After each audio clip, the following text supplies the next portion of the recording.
आज चाहिँ हामी कुन ठाउँ गयौँ र के गर्यौँ, कता कता घुम्यौँ, यो भिडियोमा चाहिँ हजुरहरूलाई सबै भन्नेछु। हेलो एभ्रिवान, सबैजनालाई नमस्ते। म निर्मला कार्तिपुन मगर। आई होप सबैजना सन्चै आरामै हुनुहुन्छ होला। म पनि सन्चै छु। अनि त साथीहरू, आज चाहिँ हामी घुम्न जाने भनेर मैले खाना चाहिँ छिट्टै बनाउँदैछु। मलाई एकदमै मनपर्ने फेभरेट बुङ्गुरको मासु बनाउँदैछु। अनि साइडमा चाहिँ मैले भात पनि पकाइसकेको थिएँ। तर आज चाहिँ मैले बुङ्गुरको मासु रस राखेर बनाएको थिएँ साथीहरू। अनि फेरि मैले मेरो छोरीलाई रेडी बनाउनलाई नुहाइदिन्छु भनेको हुन्छ भन्यो। अन्त फेरि मैले उसलाई चाहिँ नुहाइदिएँ। आज चाहिँ मलाई ब्युटिफुल ब्याग अनि साडी र ब्लाउज गिफ्ट दिनुभएको छ मेरो प्यारी दिदी। थ्याङ्क यू सो मच दिदी, हजुरले मलाई माया गरेर यति राम्रो गिफ्ट दिनुभएकोमा। ल अन्त साथीहरू, मेरो खाना चाहिँ रेडी भएको थियो। अनि फेरि म चाहिँ लागेँ खाना खान। ल साथीहरू, म चाहिँ खाना खान सुरु गरेँ। मलाई चाहिँ बुङ्गुरको मासु धेरै नै मनपर्ने भएको भएर मैले धेरै जसो बुङ्गुरको मासु खान्छु साथीहरू। अब आफ्नो आफ्नो इच्छा हो, कसैलाई बुङ्गुरको मासु मनपर्छ, कसैलाई के को है, त्यो त आफ्नो आफ्नो इच्छा हो साथीहरू। हजुरलाई पनि जे मनपर्छ त्यो खानु होला। मलाई चाहिँ बुङ्गुरको मासु मनपर्छ। अन्त फेरि मैले घम भात खाएँ। खाना खाइसकेपछि चाहिँ मैले फेरि मुख धुएँ साथीहरू। अन्त फेरि मैले मुख धोएर फेरि अलिअलि राम्री त हुनु पर्यो, तर मलाई चाहिँ राम्री हुन आउँदैन। मैले अनुहारमा लगाउने भनेको एउटा सनस्क्रिम र अर्को मोइस्चराइजर, यो दुईटा बाहेक मैले अरू केही पनि लगाउँदैन साथीहरू। अन्त फेरि मैले सुरुमा चाहिँ मोइस्चराइजर लगाएँ। अनि फेरि मैले मोइस्चराइजरलाई मजाले यसरी दलेपछि मैले फेरि सनस्क्रिम लगाएँ साथीहरू। सनस्क्रिम पनि मैले मोइस्चराइजर जसरी नै दल्न सुरु गरेँ। मैले चाहिँ सनस्क्रिम र मोइस्चराइजर बाहेक अरू केही पनि लगाउन भनि नै सकेको थिएँ। अन्त फेरि मैले सनस्क्रिम र मोइस्चराइजर लगाइसकेपछि म चाहिँ रेडी भएँ फेरि है। मैले चाहिँ कहिले पनि छुटाउँदैन यो टिका लगाउन। अन्त फेरि मैले टिका पनि लगाएँ र अलिअलि लिपस्टिक त लाउनै पर्यो। यतिको गरिसकेपछि चाहिँ म फाइनल्ली रेडी भएँ साथीहरू। लाजमा हेर नि, हेलो गर्नु है, हेलो गर्नु है। अन्त फेरि जनिला पनि लाज मानेर बोल्दै बोलेको थिएन। अनि फेरि मैले चाहिँ भिडियो बनाउन सुरु गरेँ। अनि उनी चाहिँ हो लक्ष्मी बहिनी उनी चाहिँ। अन्त फेरि यता चाहिँ छन् विष्णु। अन्त फेरि विष्णुलाई पनि बोलायो। फेरि पछाडि फेरि दाइ र भाइलाई यता हेर्नु भनेको त लजाएर। आज चाहिँ हामी नयाँ ठाउँमा घुम्न जाँदैछौँ। तर यहाँ चाहिँ जहाँ गए पनि समुद्र मात्रै छ। तर आज चाहिँ एकदमै राम्रो मौसम गरेको थियो, घाम पनि लागेको थियो र ब्युटिफुल भ्यूहरू पनि देखेको थियो। यस्तो राम्रो भ्यूहरू देखेको थियो कि सबै मोबाइलमै क्याप्चर बनाऊँ र हजुरहरूलाई मिनी भ्लगमा देखाऊँ लागिरहेको थियो। ब्युटिफुल भ्यूहरू हेर्दा हामी पुग्ने ठाउँ पनि आयो साथीहरू। अन्त हामीहरू ओर्ल्यौँ र मैले चाहिँ भिडियो बनाउन सुरु गरेँ। अन्त फेरि मैले यता विष्णुलाई चलाउँदै थिएँ। यता हेर न भनेको, उसलाई हेर न, जागर नलाई हात लाउँदैछ। मलाई चाहिँ भिडियो बनाउने भनेपछि फेरि जागर लागिहाल्छ हो। अनि साथीहरू, आजको भ्यू भने चाहिँ जता हेऱ्यो सबै भिडियो बनाऊँ जस्तो लाग्ने। विष्णु र म चाहिँ पहिले ओर्लेर आइसकेको थियो। अन्त यहाँहरू आउँदै हुनुहुन्छ हो। अनि जनिला र जनिलाको बाबा चाहिँ, अनि हामी यहाँबाट चाहिँ पैदल यात्रा गऱ्यौँ ब्युटिफुल भ्यूहरू हेर्दै। यो हामी बसेको ठाउँलाई चाहिँ टुरिस्ट एरिया किन भनेको भनेपछि चाहिँ आज हामी चाहिँ घुम्न गयौँ। अन्त फेरि एकदम राम्रो भ्यूहरू पनि देख्यौँ। बाटोको छेउमा चाहिँ तल ताल बनाएको रहेछ, तर त्यहाँ चाहिँ के थियो थाहा भएन। फेरि ब्युटिफुल भ्यूहरूको भिडियो बनाउँदै लाग्यौँ। तर हामी जाने ठाउँ चाहिँ एकदमै नजिक रहेछ, देखिहाल्यौँ। अन्त फेरि हामीहरू फेरि गयौँ। राम्रो नै थियो, फर्स्टचोटि गएको, त्यही पनि एकदमै राम्रो लागेको थियो। यदि हजुरहरू पनि नजिकै भनौँ न यो अन्डमानको नजिकै हुनुहुन्छ भने चाहिँ घुम्न आउनु होला। अन्डमान चाहिँ एकदमै राम्रो छ। यसलाई चाहिँ साउथ अन्डमान भन्दो रहेछ साथीहरू।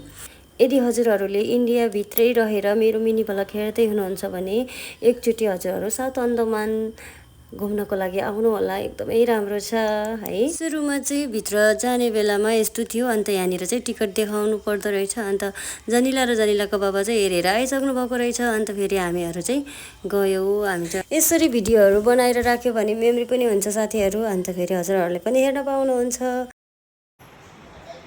सिल्भर जेलको यो होला नि, बाहिरको यो बाहिरको गरिदिएको नमुना राखिदिएको हो कि के हो यो जेल छ नि? हजुर, मलाई पनि त्यही लाग्यो कि त्यही रहेछ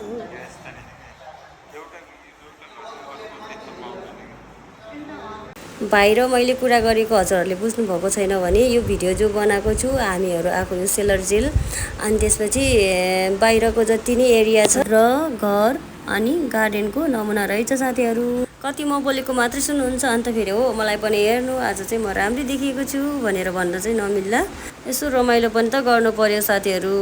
यो चाहिँ कैदीहरूले लगाएको पहिलेको ड्रेसहरू अनि यहाँ चाहिँ ड्रेसहरू सबै राख्दो रहेछ। अनि यो तार चाहिँ कैदीहरूले घाँटीमा लगाएको रहेछ।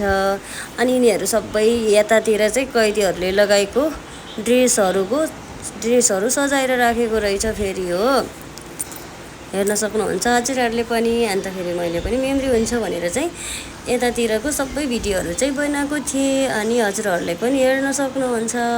मैले चाहिँ फर्स्टचोटि देखेको थिएँ हजुरहरूले चाहिँ भिडियोमा हेर्न पाउनुहुन्छ हो कि नै। अनि मैले चाहिँ हाम्रो पल्टन चाहिँ अन्डमानमा परेको छ भन्दाखेरि चाहिँ बाजेले अलिअलि कुरा गर्नुहुन्थ्यो। अनि आज चाहिँ सेलर जेल पुगेर खुद आफैले नै सबै हेर्न पाएँ हो मलाई पनि एकदमै राम्रो लाग्यो। अन्त फेरि बाहिर निस्केको अनि उसलाई चाहिँ सन्चो रहेनछ अनि फेरि दाइले चाहिँ पानी पिन्छौ भनेको भन्दैछ हो उसले। अन्त पानी दिएको अनि फेरि मैले चाहिँ उसलाई जिस्काउँदै थिएँ कि। अनि यो सेलर जेलमा चाहिँ पहिला जे घटनाहरू घटेको थियो के भएको थियो उनीहरू चाहिँ मजाले टाँसेर राखेको रहेछ। हामी चाहिँ पढ्न लागेन साथीहरू सर हेर्न मात्रै लाग्यो। बाहिर फेरि यस्तो राम्रो भ्यू थियो अन्त फेरि हामी चाहिँ बाहिरतिरको भ्यूहरू हेर्न थाल्यो। यहाँनिर चेयरहरू चाहिँ राखेको रहेछ साँझमा चाहिँ पहिलेका घटनाहरू देखाउँदो रहेछ तर दिनमा चाहिँ देखिँदो रहेनछ।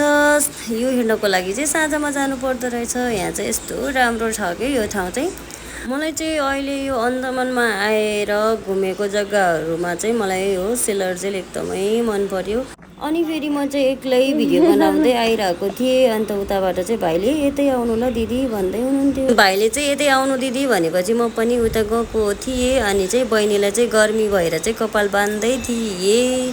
अन्त मैले पनि भित्र पनि पङ्खा नभएको भए त कति गर्मी हुन्थ्यो है भनेर फेरि हामीहरू जिस्कियो एकछिन। अन्त फेरि पङ्खाको हावा खाँदै आज चाहिँ एकदमै गर्मी थियो। यहाँको जेल चाहिँ एउटा कोठामा एउटा कैदी बस्ने नियम रहेछ। मलाई पनि उता जान डर लाग्यो अन्त फेरि म फर्केर आएर जुम बनाउँदै थियो अनि उता पारीसम्मको थियो कि अनि मलाई एक्लै जान डर लाग्यो। अन्त फेरि मैले फर्केर आएर जुम बनाएँ यस्तो राम्रो थियो। उता जान डर लागेर मैले जुम बनाएर भए पनि भिडियोहरू बनाएँ। यो चाहिँ कैदीहरूलाई सजाय दिने बेलामा चाहिँ प्रयोग गर्ने एउटा सामान रहेछ।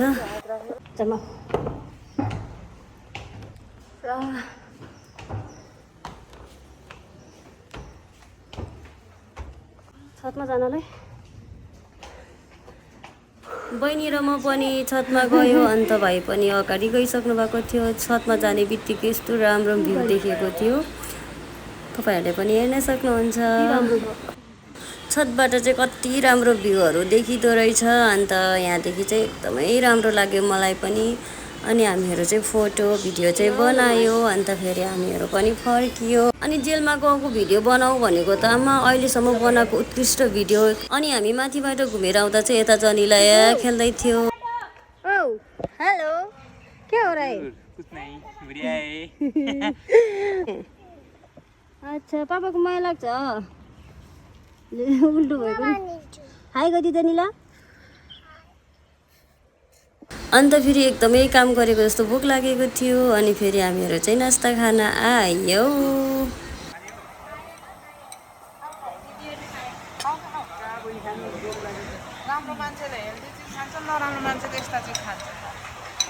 अब हामीलाई यस्तै मनपर्छ है। अन्त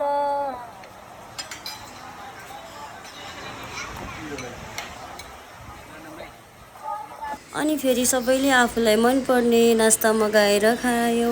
भिडियो बनाएर फोटो खिचेर थाकेको थियो अन्त हामी सबैले सर्लक्क नास्ता पनि खाइसक्यौँ। अनि फर्किने बेलामा चाहिँ यहाँनिर एकदमै राम्रो भ्यू देख्यो। अन्त फेरि यसलाई पनि छुटाउनु हुँदैन भनेर भिडियो बनाइहाल्यौँ। अनि एकदमै राम्रो थियो मेमोरीको लागि हुन्छ। सबै साथीहरूले पनि हेर्नु होला एकदमै राम्रो छ। साइडमा समुद्र पनि छ फेरि जति पनि साथीहरूले यहाँसम्म मेरो मिनी भ्लग हेर्नुभयो अनि हजुरहरूले आफ्नो प्रतिक्रिया दिनुहोला। मेरो मिनी भ्लग यहाँसम्म हेर्ने सबैजना साथीहरूलाई धेरै धेरै धन्यवाद।